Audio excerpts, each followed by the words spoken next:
ഇത്രയും ബഹിഷ്കരണങ്ങൾ അല്ലെങ്കിൽ ഒരു നെഗറ്റിവിറ്റി ഹെയ്റ്റ് ക്യാമ്പയിന്റെ അടയ്ക്കും ഈ സിനിമയ്ക്ക് ഇത്ര ഇനീഷ്യൽ വന്നതും ഇന്നലെ ഞാൻ ലുലുവിലാണ് കാണുന്നത്. എനിക്ക് തോന്നുന്നു സന കണ്ടത് വനിതാ തിയേറ്റർ എന്നാണ് അല്ലെ.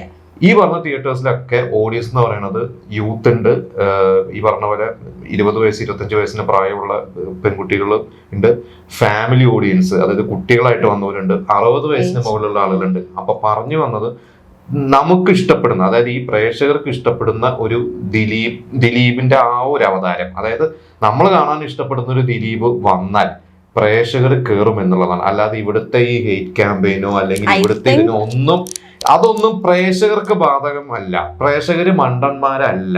അല്ല, മൂവി അതായിട്ട് കണക്ട് ചെയ്യേണ്ട ആവശ്യമില്ല. Movie is A commercial thing. അപ്പൊ അങ്ങനെ വെച്ച് നോക്കുമ്പോൾ നമുക്ക് നല്ലൊരു മൂവി ഇറങ്ങി അത്യാവശ്യം നന്നായിട്ട് എന്റർടൈൻ ആയിട്ട് നമ്മൾ തിയേറ്റർ വാച്ച് ചെയ്യാവുന്ന ഒരു മൂവി ഇറങ്ങി അത് നമ്മൾ കാണാൻ പോയി.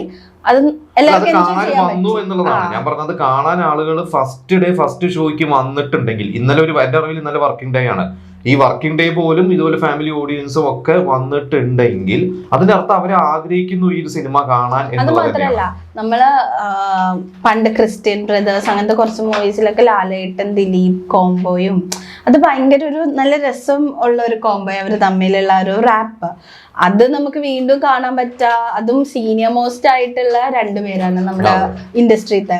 അങ്ങനത്തെ രണ്ടുപേരും ഒരുമിക്കാന്ന് പറയുമ്പോൾ തന്നെ നമുക്ക് ഹൈപ്പാണ്. അത് അപ്പാർട്ട് ഫ്രം എല്ലാം വേറെ എല്ലാം നോക്കുമ്പോഴും നമ്മൾ ആ മൂവി ഇഷ്ടപ്പെടുന്ന ആൾക്കാർക്ക് അതൊരു ഹൈപ്പാണ്. അതിന്റെ പോരാനായിട്ട് അവരുടെ ഗെറ്റപ്പ് ആണെങ്കിലും അവരുടെ ആ